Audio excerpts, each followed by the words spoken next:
ഇന്നത്തെ class MSOE 002 block 2 unit 4 ആണ് നമ്മൾ ഇന്ന് നോക്കുന്നത്. അതിൽ migration and settlement of Indians അബ്രോഡിനെ കുറിച്ചാണ് പറയുന്നത്. ലേണിംഗ് ഒബ്ജക്റ്റീവ്സ് ആയിട്ട് നോക്കുമ്പോൾ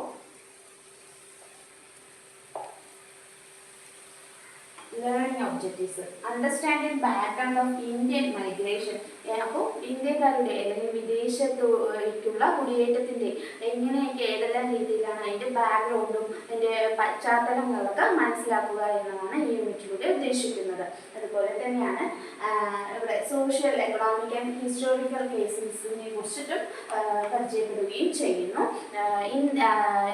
കുടിയേറ്റത്തിൻ്റെ സാമൂഹികമായിട്ടുള്ള രീതിയിലുള്ള എക്കണോമിക് രീതിയിലും അതുപോലെ അതിൻ്റെ ചരിത്രമൊക്കെ മനസ്സിലാക്കുകയും വിശകലനം ചെയ്യുകയാണ് ഈ യൂണിറ്റിലൂടെ. ഐഡൻറ്റിഫൈ പാറ്റേൺ ഓഫ് ഇന്ത്യൻ എമിഗ്രേഷനെ കുറിച്ചും ഇവിടെ പറയുന്നു. ഇന്ത്യൻ കുടിയേറ്റത്തിൻ്റെ വിവിധ മാതൃകകൾ ഒക്കെ ഇവിടെ തിരിച്ചറിയാൻ വേണ്ടി സഹായിക്കുന്നു എന്ന് പറയുന്നു.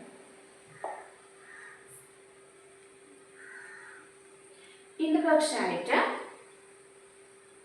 ഇന്ത്യൻ മൈഗ്രേഷൻ ഹാസ് ആൻസൻറ്റ് റൂട്ട്സിനെ കുറിച്ച് പറയുമ്പോൾ ഇന്ത്യയിൽ കുടിയേറ്റത്തിൻ്റെ ചരിത്രം എങ്ങനെയൊക്കെയാണ് വളരെ പുരാതന കാലം മുതൽക്ക് തന്നെ അതായത് ഇന്ത്യയിലെ ജനങ്ങൾ എന്താണ് ഇന്ത്യൻ ജനങ്ങൾ പുരാതന കാലം മുതൽക്ക് തന്നെ അതായത് മതപരമായിട്ടും അല്ലെങ്കിൽ വ്യാപാര ആവശ്യങ്ങൾക്കായിട്ടും മറ്റ് പലതരത്തിലുള്ള ആവശ്യങ്ങൾക്ക് വേണ്ടിയിട്ട് എന്താണ് മറ്റ് രാജ്യങ്ങളിലേക്ക് കുടിയേറി പാർക്കാൻ ഉണ്ടാകുന്ന ഒരു സാഹചര്യം ഉണ്ടായിട്ടുണ്ട് എന്നും അത് ആദ്യകാലം മുതൽക്ക് തന്നെ വിദേശ രാജ്യങ്ങളിലേക്ക് യാത്ര ചെയ്യുന്ന ഒരു രീതി ഉണ്ടായിരുന്നു എന്നും പറയുന്നു. ഇന്ത്യൻ കുടിയേറ്റത്തിന്റെ ഗാഢമായ ചരിത്രപരമായ വേരുകളും എന്താണ് ഉണ്ടാവുകയാണ് ഉണ്ടായത്. അതുപോലെ ഇന്ത്യയില് early cultural link with south east Asia അതുപോലെ സെൻട്രൽ ഏഷ്യയെ കുറിച്ചൊക്കെ പറയുന്ന സമയത്ത് ഇന്ത്യക്ക് അതായത്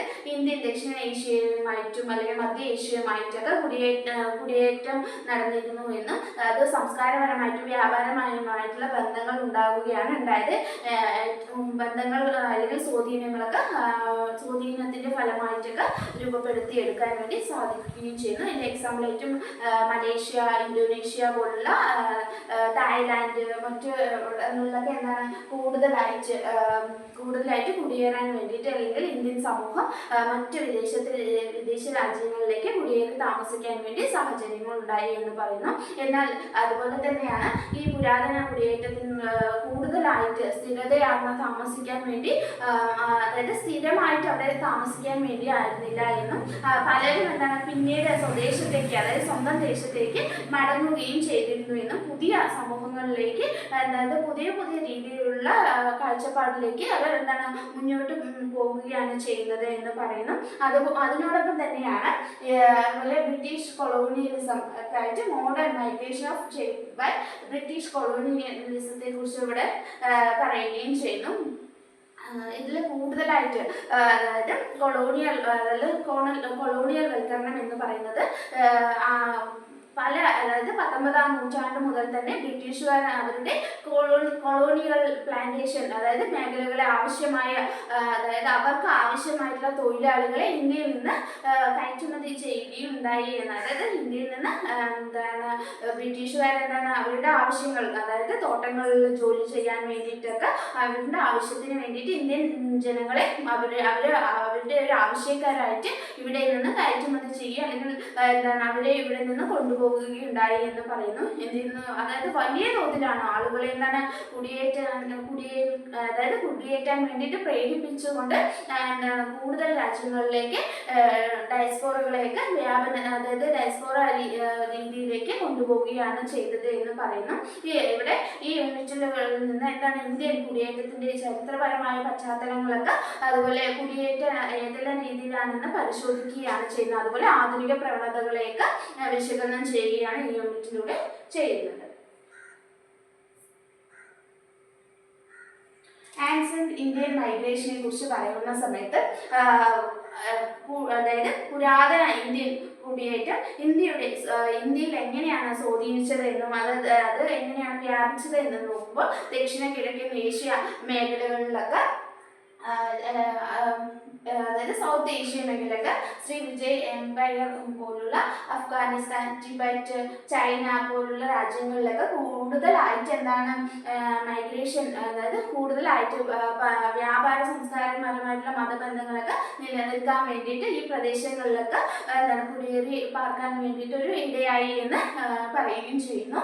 അതുപോലെ ടെമ്പററി മൈഗ്രേഷനും പെർമനന്റ് സെറ്റിൽമെന്റ്, അതായത് ടെമ്പററി ആയിട്ട് കുടിയേറാൻ വേണ്ടിയിട്ട് മൈഗ്രേഷൻ നടക്കുകയാണ് ചെയ്തത് എന്ന് പറയുന്നു. അപ്പോൾ ഇവിടെ അതിൽ എക്സാമ്പിളായിട്ട് ഇങ്ങനെ പറയുന്ന സമയത്ത് പുരാതന കാലം മുതൽക്ക് തന്നെ എന്താണ് താൽക്കാലികമായിട്ട് കുടിയേറി താമസിക്കാൻ വേണ്ടി പോകുന്ന ആൾക്കാരും ഉണ്ടായിരുന്നു എന്ന് പറയുന്നു. അതുപോലെ സ്ഥിരമായി താമസം അതായത് സ്ഥിരമായി താമസിക്കാൻ വേണ്ടി വളരെ കുറഞ്ഞ ആൾക്കാരാണ് സ്ഥിരമായി അവിടെ താമസിച്ചത് എന്ന് പറയുന്നു. അതായത് പലരും എന്താണ് സ്വദേശത്തേക്ക് മടങ്ങാൻ വേണ്ടി തയ്യാറാകുകയാണ് ഉണ്ടായത്, അല്ലെങ്കിൽ പുതിയ സമൂഹങ്ങളിലേക്ക് എന്താണ് അവർ പോവുകയും ചെയ്യുന്നു എന്ന് പറയുന്നു. അതുപോലെ ഇവിടെ ശ്രീലങ്ക പോലുള്ള രാജ്യങ്ങളിലേക്ക് അല്ലെങ്കിൽ ശ്രീലങ്കയിലേക്കൊക്കെ ഇന്ത്യൻ കുടിയേറ്റം എന്താണ് സ്ഥിരമായിട്ട് കുടിയേറി പാർക്കാനുള്ള രീതി, അല്ലെങ്കിൽ സ്ഥിരമായിട്ട് അവർ പോയിക്കൊണ്ടിരുന്നൊരു സ്ഥലമായിരുന്നു എന്ന് ശ്രീലങ്ക എന്ന് പറയുന്നു.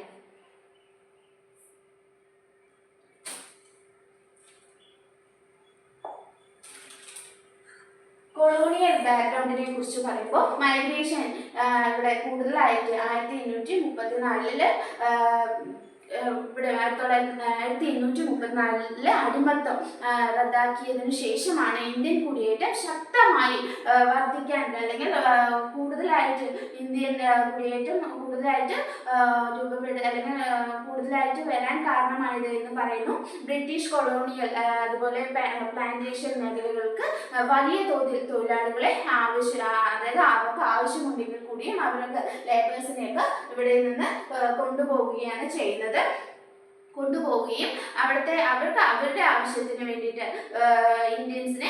ഇന്ത്യക്കാരെ ഉപയോഗപ്പെടുത്തുകയാണ് ചെയ്യുന്നത്. ലേബേഴ്സ് തൊഴിലാളികളൊക്കെ എന്താണ് അവരുടെ പഞ്ചസാര ഫാക്ടറികളിലാണെങ്കിലും ചായ, റബ്ബർ തോട്ടങ്ങളിലൊക്കെ എന്താണ് ജോലി ചെയ്യാൻ വേണ്ടിയിട്ട് ഇന്ത്യക്കാരെ കൊണ്ടുപോവുകയും തടവുകാരെ കോളനികളിലേക്ക് അയച്ച് തൊഴിൽ ചെയ്യിപ്പിക്കുകയും ചെയ്തിരുന്നു എന്ന് പറയുന്നു. പബ്ലിക് വർക്ക് തൊഴിലാളികൾക്ക് പബ്ലിക് ആയിട്ടുള്ള വർക്കേഴ്സ് ഒക്കെ, അതായത് റോഡുകൾ, തുറമുഖങ്ങൾ, ഓഫീസുകൾ എന്നിവയിലുള്ള ജോലികളൊക്കെ അവർക്ക് അല്ലെങ്കിൽ അങ്ങനെയുള്ള കാര്യങ്ങളിലൊക്കെ നിർമ്മിക്കാൻ വേണ്ടിയിട്ടുള്ളൊരു രീതിയിൽ അവരെ എന്താണ് കൂടുതലായിട്ട് ഉപയോഗപ്പെടുത്തുക, അല്ലെങ്കിൽ ഇന്ത്യക്കാരെ കൂടുതലായിട്ട് ഉപയോഗപ്പെടുത്തുകയാണ് ചെയ്യുന്നത്.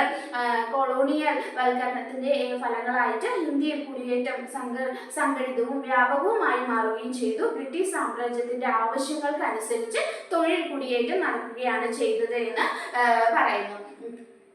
അതായത് കൂടുതലായിട്ടും എന്തിനാണ് ഇന്ത്യക്കാരെ കുടിയേറി പാർക്കാനുള്ള ഏറ്റവും വലിയ കാരണം എന്ന് പറയുന്നത് തന്നെ തൊഴിലവസരങ്ങൾക്ക് വേണ്ടി, വിദ്യാഭ്യാസ അവസരങ്ങൾക്ക് വേണ്ടിയിട്ടൊക്കെയാണ് ഇന്ത്യക്കാരെന്ന മറ്റു രാജ്യങ്ങളിലേക്ക് കുടിയേറി പാർക്കാനുണ്ടായ ഏക കാരണങ്ങളായിട്ട് പറയുന്നത്.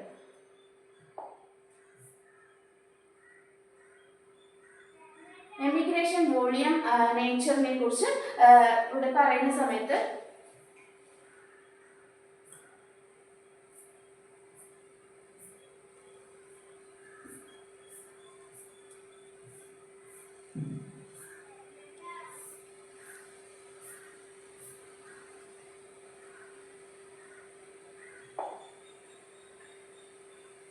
1833 മുതൽ 1937 വരെ എന്താണ് കൂടുതൽ ഏകദേശം 30 ദശലക്ഷം അല്ലെങ്കിൽ മില്യൺ ഇന്ത്യക്കാരാണ് വിദേശത്തേക്ക് കുടിയേറി പാർക്കാൻ വേണ്ടി തയ്യാറായത് അല്ലെങ്കിൽ കുടിയേറി പാർത്തത് എന്നും പറയുന്നു. അതുപോലെ തന്നെയാണ് 24 മില്യൺ ആൾക്കാർ വരെ അല്ലെങ്കിൽ ദശലക്ഷം പേർ വരെ വിദേശത്തേക്ക് സ്ഥിരമായി തുടർന്നും കുടിയേറാൻ വേണ്ടിയിട്ട് അല്ലെങ്കിൽ കുടിയേറി പാർക്കാൻ വേണ്ടി ഇടയായി എന്ന് പറയുന്നു.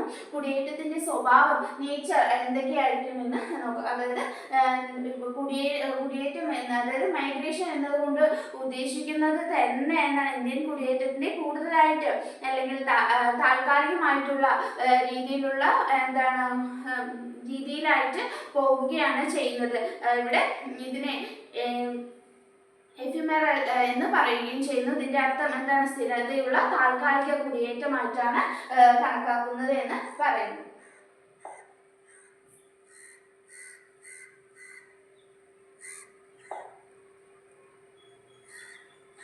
ഡെസ്റ്റിനേഷൻ ഓഫ് മൈഗ്രേഷനെ കുറിച്ച് പറയുമ്പോൾ ഇവിടെ കൂടുതലായിട്ടും ഏതെല്ലാം രീതിയിലാണ്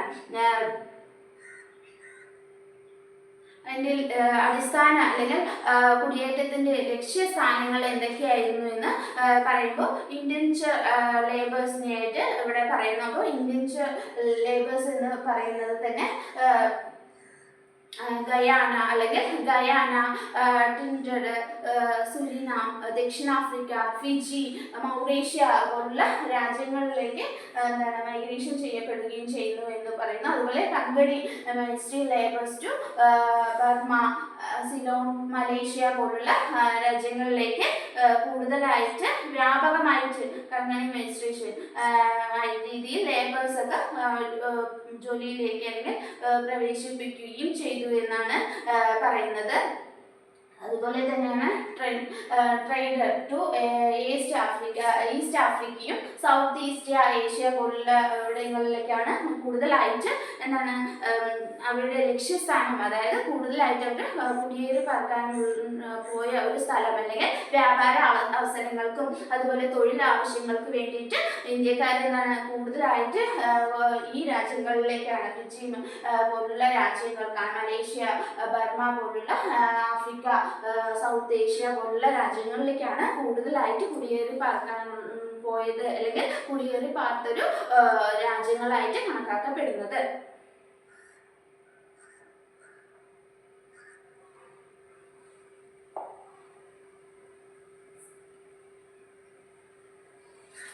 കൊളോണിയൽ കേസസ് ഓഫ് മൈഗ്രേഷനെ കുറിച്ച് പറയുമ്പോൾ ബ്രിട്ടീഷ് ക്യാപിറ്റലിസം, ഗ്ലോബലൈസേഷൻ, ട്രേഡ് എന്ന് പറയുന്നു.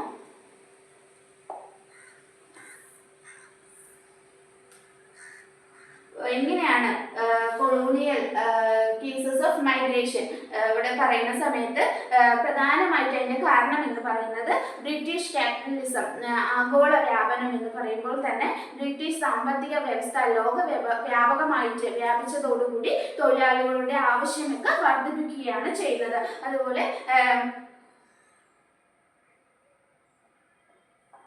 പ്ലാന്റേഷൻ എക്കണോമിക് ഡിമാൻഡിനെ കുറിച്ച് പറയുന്ന സമയത്ത് പഞ്ചസാര, ചായ, റബ്ബർ തോട്ടങ്ങളിലൊക്കെ ജോലി ചെയ്യാൻ വേണ്ടി വലിയ തൊഴിലാളികൾ അല്ലെങ്കിൽ വലിയ തോതിലാണ് തൊഴിലാളികളെ ആവശ്യക്കാരായിട്ട് ഏറ്റെടുക്കുകയും അല്ലെങ്കിൽ കൊണ്ടുപോവുകയും ചെയ്തത് എന്ന് പറയുന്നു. ഇന്റഗ്രേഷൻ ടു വേൾഡ് എക്കണോമി, കൂടുതലായിട്ട് ലോകത്തിൽ തന്നെ ഇന്ത്യ മറ്റു കോളനികളിലേക്കും അല്ലെങ്കിൽ കോളനികളിൽ നിന്ന് ആഗോള വിപണിയുടെ ഭാഗമായി മാറുകയും ചെയ്തു എന്ന് പറയുന്നു. ലേബർ ഡിമാൻഡ് അക്രോസ് എംപയറിനെ കുറിച്ച് ഇവിടെ പറയുന്ന സമയത്ത് തൊഴിലാളികൾ എന്നും എന്താണ് ഇന്ത്യൻ തൊഴിലാളികൾ വിവിധ രാജ്യങ്ങളിൽ പോയി തൊഴിൽ ചെയ്യാൻ വേണ്ടി എത്തുകയും അവിടുത്തെ പ്രധാന ഒരു കേന്ദ്രമായിട്ട് അവർ കണക്കാക്കപ്പെടുകയും അവിടെ നിന്ന് ജോലി ചെയ്യുകയും ചെയ്തു എന്ന് പറയുന്നു. ഇന്ത്യൻ കുടിയേറ്റം ആഗോള സാമ്പത്തിക ആവശ്യങ്ങൾക്കായിരുന്നു എന്ന് പറയപ്പെടുകയും ഉണ്ട്. അത് ഏറ്റവും അതായത് ഇന്ത്യൻ കുടിയേറ്റത്തിന്റെ ഏറ്റവും പ്രധാനപ്പെട്ട ഘടകം തന്നെയാണ് ഇന്ത്യൻ കുടിയേറ്റത്തിന്റെ അതായത് സാമ്പത്തികമായിട്ടുള്ള ആവശ്യങ്ങൾക്ക് വേണ്ടിയാണ് എന്താണ് ഇന്ത്യയിൽ നിന്ന് മറ്റു രാജ്യങ്ങളിലേക്ക് ഇന്ത്യക്കാർ പോയത് എന്ന് പറയുന്നു. തൊഴിലാളികളുടെ ആവശ്യം കുടിയേറ്റത്തിന്റെ എന്താണ് ഏറ്റവും വലിയ അവരുടെ ആവശ്യം എന്താണ് കൂടുതലായിട്ട് പ്രേരിപ്പിച്ചുകൊണ്ട് അവരെ എന്താണ് അങ്ങോട്ടേക്ക് നയിക്കാനുള്ള ഒരു കാരണമായി മാറുകയും ചെയ്തു എന്ന് പറയുന്നു. Socio economic cases India. അപ്പൊ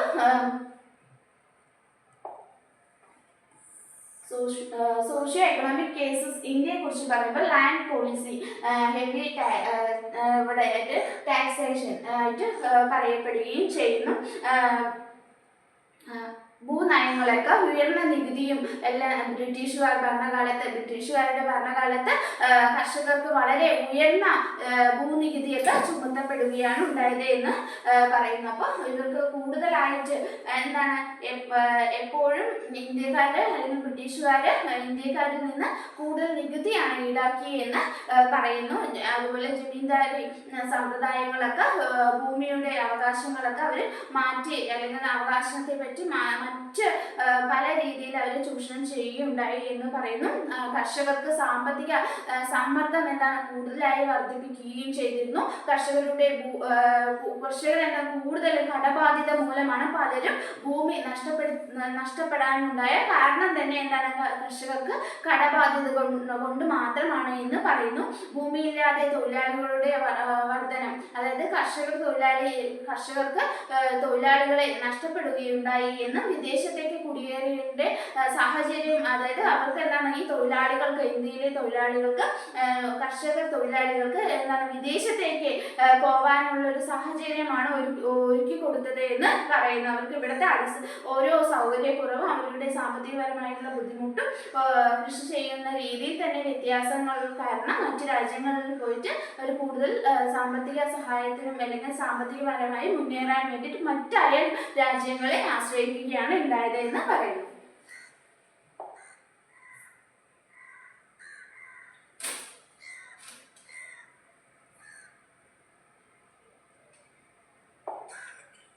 അതർ പുഷ് ഫാക്ടേഴ്സിനെ കുറിച്ച് നോക്കുന്ന സമയത്ത്